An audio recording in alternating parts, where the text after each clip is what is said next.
Richard, how are you doing today? Very good, thank you. How are you? I'm doing terrific. I'm Beth Berry. I'm Vice President of Business Development for Real Green Software. I'm also the chair for the National Association of Landscape Professionals, their membership board. So we've been doing a lot of work with them, keeping the industry up to speed here in the U.S. And today is, what is today? Friday? Friday the 27th. It seems like the last few weeks have all been lumped together. I'm broadcasting today from Indianapolis, Indiana. Real Green is all working from home, commuting. We have a handful of folks on site with key responsibilities, but the rest of us are working from home and doing quite well. Tell us about your background, where you are at today, and then I got a few industry questions for you. Okay, yeah, my background, obviously we've met before, Beth, but my background is I've been 20 years running ProLawn Care, which is a lawn treatment business. Prior to that, I was an agronomist, so I was advising farmers and greenkeepers on how to get the best out of their crops and out of their golf courses. Started ProLawn Care in 2000, and up until recently, I was running ProLawn Care, but have recently sold out to a company called Joe's Lawn Care. So coincidentally, so Joe's Lawn Care now have taken on ProLawn Care's customers. So we're in the process of merging those two businesses. But really, I'm speaking on behalf of the UK Lawn Care in its entirety as honorary president of the UK Lawn Care Association. We're an association of about 60 independent lawn care businesses that meet a couple of times a year, but we're just an association that can share ideas, experiences, things that we learn from how you do it over there. We bring those good ideas back to the UK and share it with our members. So I know in the past, conferences we've been to have been so useful for us in the UK to learn what you've experienced and problems that you've solved that we haven't yet come across. That's wonderful. So before we get into current events and how UK and Europe is responding in the green industry to the COVID emergency, catch us up on the green industry in all of Europe, that as well as you know it, and then specifically in the UK. How long has lawn care been around? You've had the opportunity to visit some of our larger companies when you've been in the United States. Tell us how it's similar and how it's different. Oh, there's as you say, there's lots of similarities, but an awful lot of differences as well. The UK lawn care industry is probably only about 30 years old, if that. We reckon about 7 to 8% of UK lawns receive a treatment from a lawn care company. So 7 to 8%. So it's still quite a low figure. Our population is about 70 million with about 20 million properties. So we're still just at the tip of the iceberg, really, in terms of the number of lawns that could receive a lawn care treatment. We are making big strides now. There's a lot more homeowners are aware that lawn care does exist. I think really a lot of our marketing is still promoting the idea that we actually will come and treat your lawn. It's not that well known still, but it is increasing. Interesting. So as you know, I was formerly at Scott's Miracle-Gro, and the 7 to 8% you mentioned, is that the do-it-for-you market, the side that you represent, or is that all of the 17 million consumers who have any type of lawn care, whether they do it themselves or outsource it? No, that's a do-it-for-me market. That's us going to a lawn and carrying out a lawn care treatment for that particular homeowner. But there is still quite a large market of people that are doing it themselves, but with legislation, product availability, concerns over using pesticides, that market is shrinking, and it obviously plays very much into our hands as professional lawn care companies to go and carry out the treatments on their behalf, so they then haven't got to deal with the products, and we can take that problem away from them. Excellent. How do lawn sizes differ between the United States, Midwest companies you have visited, and the UK? We talking in square meters, and are you talking square feet? So a typical lawn would be 150 square meters, so sort of 1,500 square feet. Okay. So but we do get large lawns that sort of 500 to 600 square meters. In our case, within Joe's Lawn Care, our probably average lawn size is about 250 square meters, so 2,500 square feet. But it does vary from town to town. In some of the more sort of rural and village locations, you do get some quite large lawns, but in towns and cities, clearly they're going to be smaller lawns of about 1,000 square feet. And to date, pre-COVID, what has been the best means of marketing and acquiring new customers in the UK? Oh, there isn't one golden nugget. A lot of companies still are sending out postcards and leaflets, and we're still only getting 0.1% response, so about a 1 in 1,000. That increases slightly if you can purchase a database to send it to a named homeowner, but over here that's a lot more expensive than it is in the States. We always come away from your conferences sort of enthused that we're going to go and buy some data and we're going to send a very bespoke marketing letter to a homeowner, but then we look into the pricing of it and it becomes a little bit prohibitive, so we tend to revert back to our old methods, which is postcards and leaflet drops. Other areas, still the biggest source is the website. I think if somebody were to go out and mow their lawn this afternoon, they'd take the top of the grass off their first cut of the year and they would expose all the moss that's been growing over the winter months.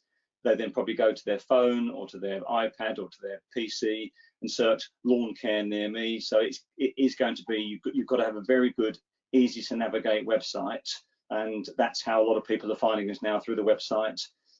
Secondly, seeing the van, that's another very good source. That's increasing in popularity, that people are now noticing the van in their neighbourhood doing treatments on their neighbours' lawns. And that's once again a very good source of business, but not forgetting customer referrals.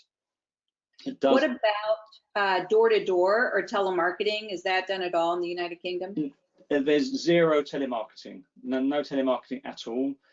Door knocking, we employ somebody. There aren't many companies that do it, but there are companies out there that exist, but they're quite busy, although that's obviously stopped as things stand at the moment. But door knocking, our guy would go out sort of mid-afternoon on a Friday, finish about dusk, so he'd be out for 5 or 6 hours. He might pick up 10 to 20 leads, of which we would convert half of those. But that has been very good for us, primarily because we're going to the customer who may have thought about lawn care but previously hasn't done anything about it. We're now approaching them on their doorstep, having previously sent a postcard out to that neighbourhood, and the response is either no, go away, I'm not interested, or yes, I was going to give you a call, I'm glad you've called in, please can you have a look at my lawn, or likewise, yes, I've responded, I've been waiting for somebody to contact me. But it's a tough game. There aren't many people door knocking, and there aren't many companies that do actually do that as part of their marketing resource. Thank you so much. I appreciate the background on the UK lawn care industry. Fascinating. Are there any other pockets of Europe that are doing lawn care as we would know it in the United States, aside from the United Kingdom? Not really. I help a company in France who are trying to promote lawn care as a service in France, but nothing against the French, but they're quite lazy. They're not really bothered about their outdoor spaces. They're buying robo mowers like they're going out of fashion, so they don't like to mow their grass. So the robo mower sales are really good, but they don't really want anybody to fertilize their grass to make it grow any quicker. So France, there aren't any lawn care companies. Spain, there are companies that mow. Italy, there are companies that mow, but really lawn care hasn't started outside of the UK in the rest of Europe as yet. It will come in the future, I'm sure, but at the moment it hasn't. Interesting. And you mentioned robo mowers. I was able to attend an event early March at National Association of Landscape Professionals, and it was a workforce summit in terms of how do we find more workers, which interestingly enough won't be as much of a problem after this event, at least short term. But yeah, we were fascinated to learn the strides in which auto robo mowers have made. In terms of, I would say 2 years ago, they were fairly inefficient and unreliable. We had someone from Caterpillar and Husqvarna who were introducing products, and then Frank Mariani from Mariani Lawn and Landscape in Chicago has about 100 units out. And they're doing quite well in the US. Do you think your market is also taking off in the UK? No, because they're generally being sold through existing Husqvarna distributors who are very good at selling traditional lawnmowers, chainsaws, they haven't really got the knowledge and haven't really seen the benefit of promoting the robo mowers. And people are making inquiries about them, but there is a big market, a big potential, because people don't necessarily have the time to mow. And we know of the 10 or 20 customers of ours that have got robo mowers, their lawns are a lot better from being cut every night rather than being cut every 7 to 10 days. There's no doubt about it. They will be the future. They're becoming more and more affordable, and they will increase, and they'll get a greater market share year on year for sure.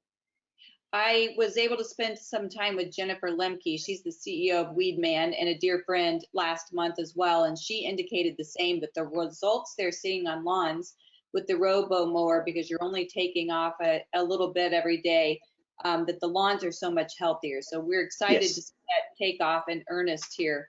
One more question before we start talking about the current State of the Union.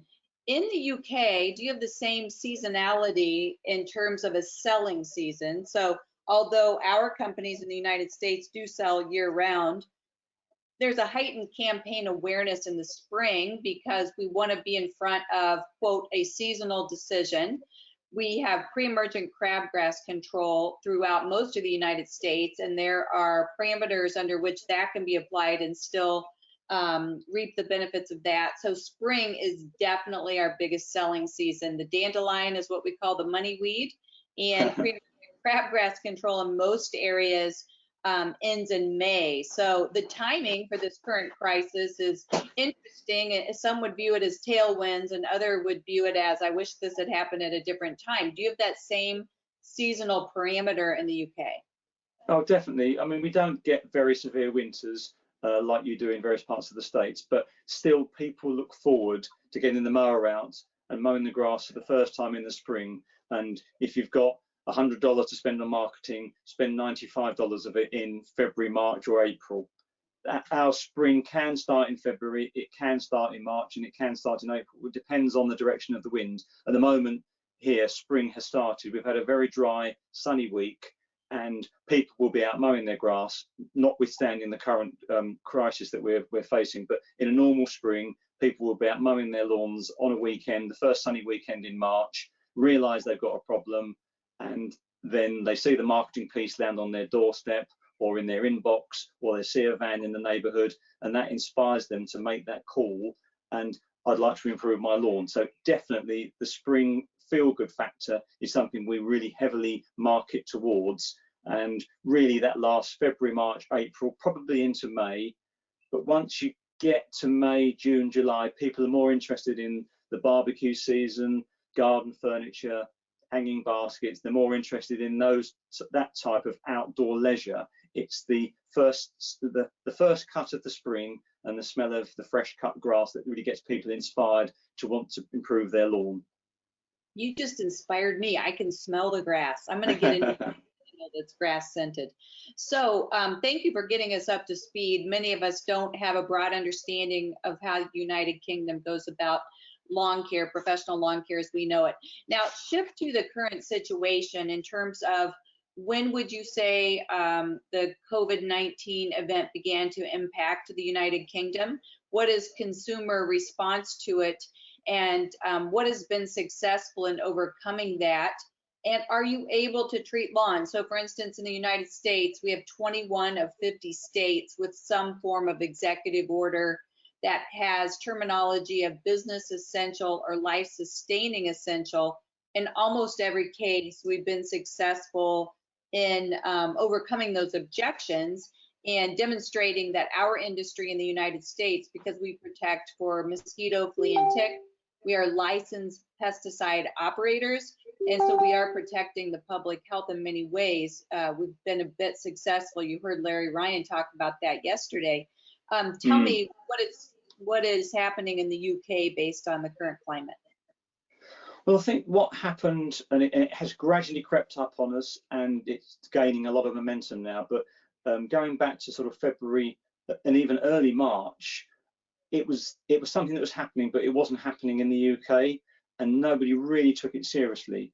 I think the government were aware that it was going to be a serious problem, but we as the general public just felt it was an over-exaggerated symptom of flu, and that a lot more people died of flu around the world. But clearly, it is a massive problem, not just to us in the UK, but to the world as a whole. And our biggest impact took place on Monday, where Boris Johnson, our Prime Minister, announced he's been giving an address at 5 o'clock on every evening as to where we are with restrictions and what's going to happen. And that restriction was stay at home. And that meant if you're a business and you have to work at home, don't make unnecessary trips. You're allowed out once per day to exercise, but only you can exercise with members of your family. You can't exercise with anybody else. So you can go for one run, one bike ride on your own or with members of your household. So there was a real sort of shock, wow, now we can't go out. And the fear was, and a lot of us that ran lawn care companies were fearful, well, how do we go about our business? It wasn't very clear on Monday night. So on Tuesday, a lot of lawn care companies, including ourselves as Joe's Lawn Care, didn't go out treating lawns because it just wasn't clear whether we'd be in our rights to do that and what the public perception would be. We took stock of the situation on Tuesday, and I would say at that point on Tuesday night, about 70% of lawn care companies decided it morally was the right thing to do, because another initiative came out of the government saying, yes, of course, work at home if you can work at home, but if your work involves you going out to do work elsewhere, then as long as you're keeping the 2 metre social distancing guidelines in practice, you can carry on about your work. So we took that as a green light, and I would say about 90% of lawn care companies are now out treating lawns, but with a lot more restrictions in place. We phoned up every customer that we're going to treat now to make sure that they're happy that we go to treat, and about 95, 96% of customers have said, yes, we're happy for you to treat, because we've said what we would do. We will phone them an hour before we get to their property to make sure that their back gate is unlocked. You asked me earlier, what are the differences between the UK market and the USA market? We have a lot of gates that are locked on people's properties. People's yards or gardens are enclosed by a wooden fence. You can't access people's back gardens without either going via a back gate at the side of their property, through their garage, or sometimes through their house. So what we have to ensure is that we'd have no contact at all with a customer. What the guys are doing each morning, they're disinfecting the inside of their van. So they're spending 5 minutes wiping down the steering wheels, the gear, levers, everything that they were touching during the day. They're then putting rubber gloves on, disposable gloves, turning up at a property, not knocking at the property, because they will have phoned them an hour beforehand to say they were going to turn up, go around and carry on in the garden and treat that customer's lawn. And we have to give them that hour's notice, because most people, as they are in the USA, are at home. The weather's lovely. The children will probably be playing in the garden if they're not homeschooling inside. So we make sure that there's nobody on the lawn. We carry on and go about doing our treatment, do our treatment, go back to the van, make our notes on Mobile Live or whatever software that the lawn care company is using, and then an email is sent to the customer afterwards informing them what we've carried out, what restrictions are in place regarding what they can and can't do on that lawn after we've been. And that's how we're going about our business. And in most cases, and I say 95, 96% is very acceptable. Our biggest problem is stopping customers approaching us. They haven't seen people in days, and they're just so pleased to see somebody come in their property that we're having to put the hat, so stop, don't come any closer, because they just want to come and talk to you. So we're having to tell them to keep their distance. We'll go and do our job, and then we can talk to them from a distance, but certainly not getting any closer than 2 meters. It is a problem, but we're at the moment, and I say at the moment, we are getting around it. We don't know what restrictions lay ahead of us. We don't know whether we're going to a full lockdown. If we make a decision in the UK, it is for the whole of the UK. We don't have states like you have, where there's different laws in different states. If the Prime Minister says tonight we can't go out tomorrow, then the whole country can't go out tomorrow, not just one county. So that's very similar to US in terms of we don't, we're playing it day to day and working very closely with our state and federal officials and the National Association of Landscape Professionals. I would say it's very similar in terms of 95% of chemical lawn care companies are in full production. and 95% of customers are fully engaged and expecting you to be there. There are more people at home. There's more people on the lawn. They're having staycations. They're spending quality time outside with the kids. We haven't restricted it in most areas to once per day. In a couple of the large cities, they have said that you should go outside only once per day. In most of the Midwest, you're encouraged to be outside. We're told outside is the safest place to be. And so there's tighter engagement with what's going on in the lawn. And certainly in the US, where temperatures are beginning to rise and consistently stay above 50 degrees in a lot of places, you're going to be needing mowers out. You're going to be needing pruners out. And then we have mosquito, flea, and tick, which create vector-borne illness like Lyme disease and Zika disease. And there are several of those on the horizon because of the erratic weather conditions we had over the winter. So we are certainly hoping that the momentum continues, that we're being labeled as life-sustaining essential. But because of that uncertainty, we do have some companies that are actually ramping up and doing more production than they would typically do. You heard Larry Ryan saying they're working Saturdays and sometimes even Sundays. We have companies that do that in the spring occasionally anyway because of load or because of erratic spring weather. Do you see companies in the United Kingdom perhaps upping their production goals to stay ahead of this? No, at the moment, I would say if we can just carry on with our production the same as last spring, we'd be happy.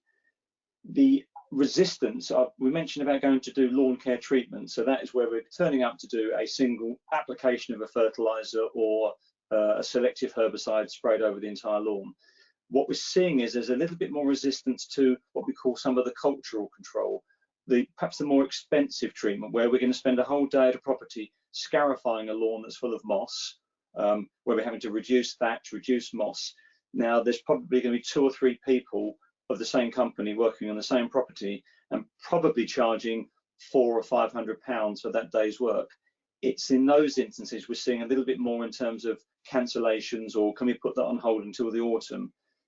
The lawn care treatments, we haven't seen a downturn at all in production. We've seen a downturn in the number of inquiries, but we haven't seen a downturn in being able to get through the work that we've already got planned in.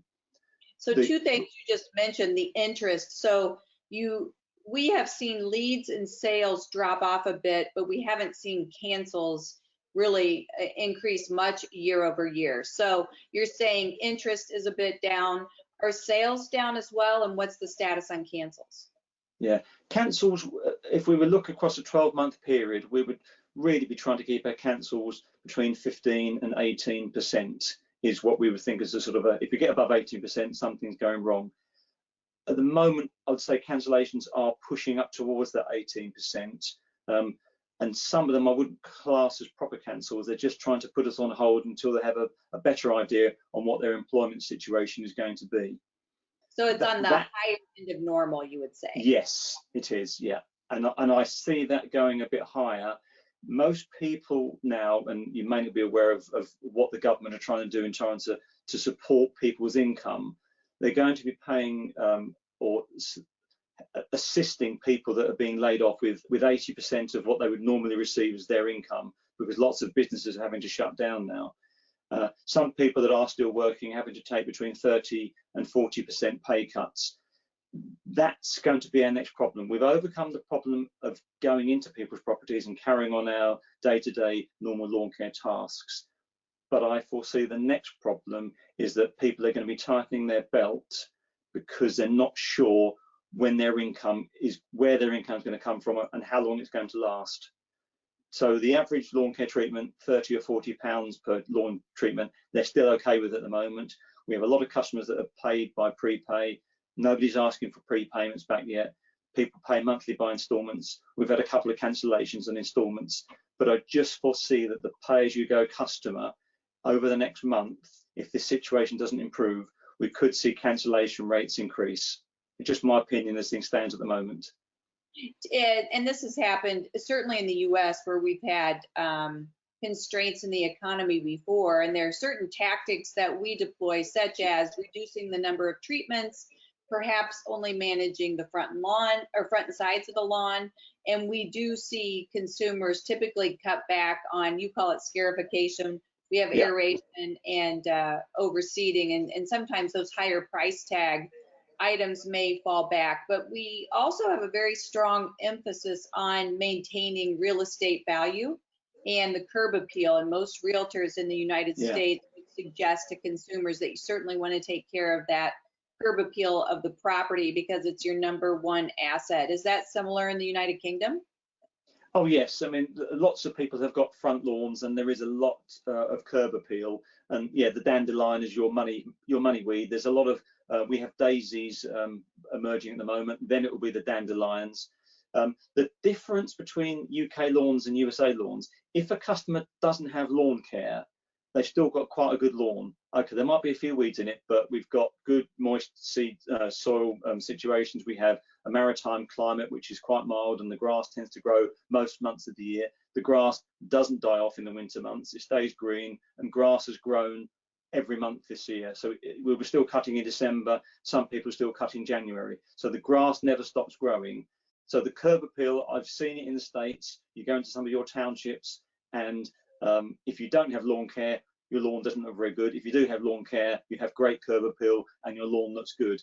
In the UK, most lawns look pretty good, but if you have lawn care, they look even better. So the curb appeal is still important. Moisture is very magical, isn't it? Oh, yes. So you just mentioned daisies. I love daisies. Isn't that funny? You consider that a weed? Well, yes. I mean, a weed is a plant growing in the wrong place, but we have the daisies. The daisies are in flower now. So they're all over the lawns that don't receive a treatment, and most of our lawns that we do treat don't have many weeds because we've kept them under pretty good control in previous seasons. And with a good crop of grass on the top, we find that's the best form of weed control, is having a competitive lawn to smother out the weeds and not cutting the grass too short.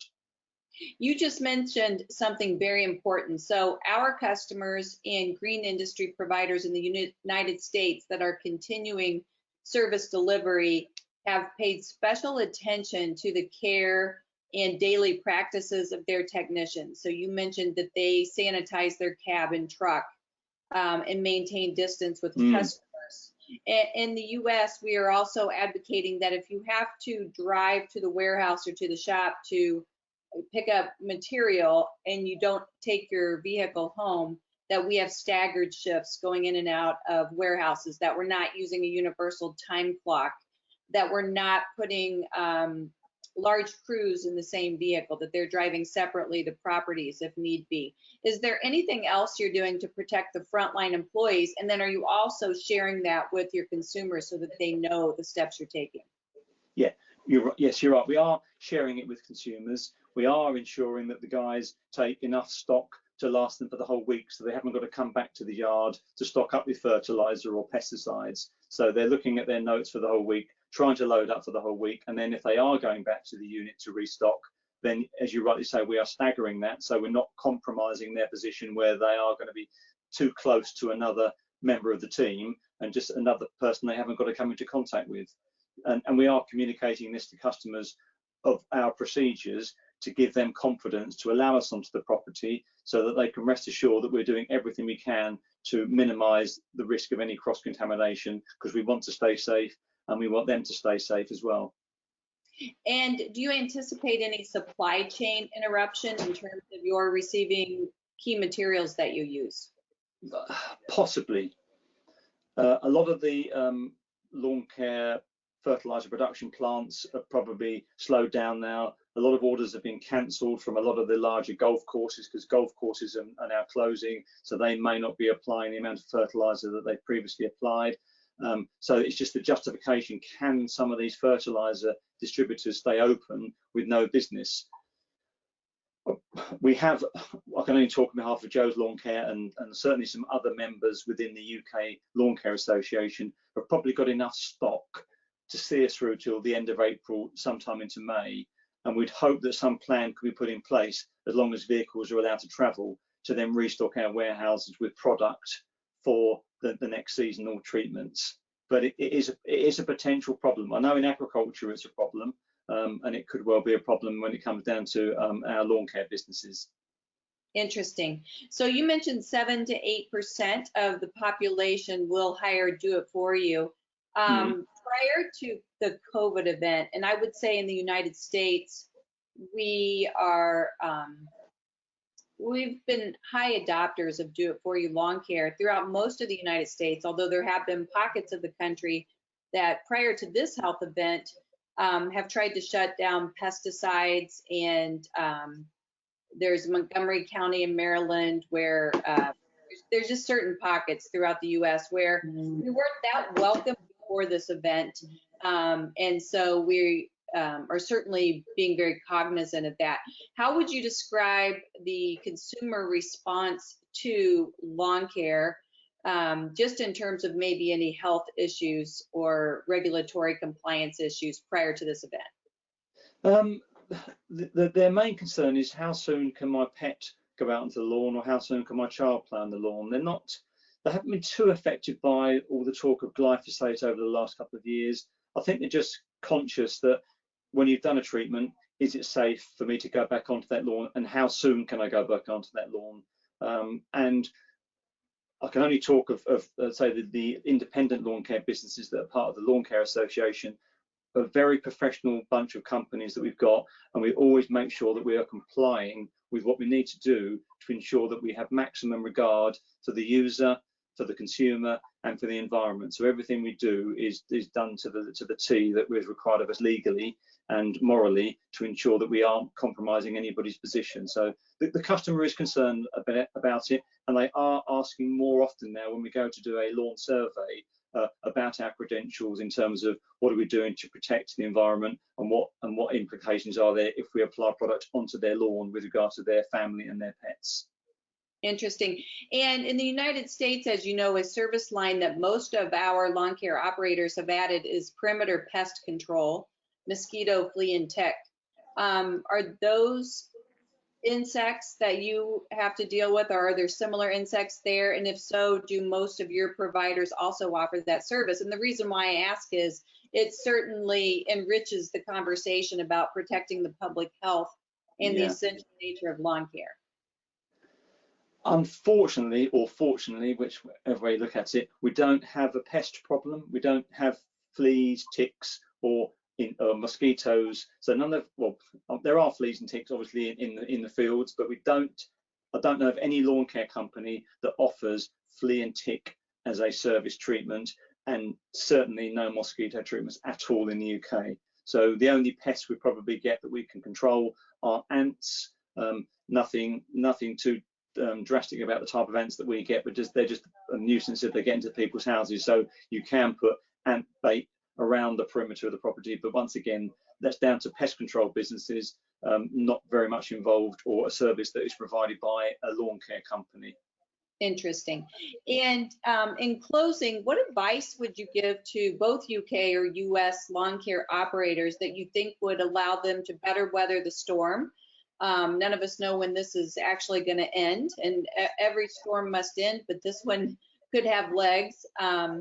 What is your best advice in terms of service continuity and preserving public perception, and advice for the entire industry? I just think it's all about communication, and we regularly discuss this as part of the Lawn Care Association committee, so that we can help advise our lawn care members of what we're thinking is the right process to follow. It's all about communication. You have to communicate with the customer what we're doing. It's down to the customer whether they want to allow us onto their property, and whether they want their lawn treated in the current situation we find ourselves in. The positive is that we are approaching a nice time of the year. People, as you mentioned earlier, are now in this sort of staycation mentality, and probably going to be spending a lot more time at home during April and May, and they probably want a better lawn. And hopefully they can be reassured that with the measures that we are taking as professional lawn care companies, that we would not want to compromise that in any way. And in doing so, we're following the law to the letter, to ensure that our customers receive a safe treatment, that our operators remain safe, and that the homeowner and pets and children, everybody that we're playing on that lawn, also remain safe, so that we can enjoy a lovely green lawn to play on for the rest of the summer. Excellent. And I forgot to ask at the top of the hour, how are you and your family? Very good, thank you. Yes, it's a little bit like, not that I was alive during the World War II, but both of my children work in London. And when things got a little bit dicey about 2 weeks ago, they all evacuated back to London. So I've got my son and his girlfriend who both work in London, who now work from home here. My daughter and her boyfriend now live here. So we've got a house full. When they left home, they were young and didn't have an opinion. Now they've come back, they've grown up, and they've got an opinion, and they don't do as they're told. And they're all and they're all using the internet. A very similar situation here. I have a son that's a first responder. He's a firefighter. My oldest serves the trucking logistics industry, and so he's going into work every day. My firefighter goes into work every day. Yeah. My daughter is a student. She was supposed to be in Spain and Dublin last week on spring break. That didn't happen. She was right here with me. You can imagine there was incredible disappointment, but it has allowed us to spend more time together as a family, and we're all getting used to that. It's the new normal, but I wish you and your family very well. I thank you so much for your time today. You have incredible insights. Most of us in the United States knew nothing or very little of lawn care in the UK, and your insights are vital for the entire industry right now. I hope you'll talk to us again soon. Yeah, no, and a big thank you going back many, many years now from my first meetings with Joe Cusick and Pete Brown and Brian and yourself and all the team that have been so supportive to us in the UK. And we have learned so much from USA, and we will continue to learn so much from you because you're ahead of the curve as on your lawn care cycle than we are. But we are all learning so much, and the more we can bring across the water to your conference in January, the better, I think, for the good of the USA-UK relations. You are terrific ambassadors, and we really appreciate what you guys are doing there. Great, Beth. Thanks ever so much. Thank you, and let us know if there's anything Real Green can do to help you guys. Thank you. Right. Goodbye. Bye-bye. Bye.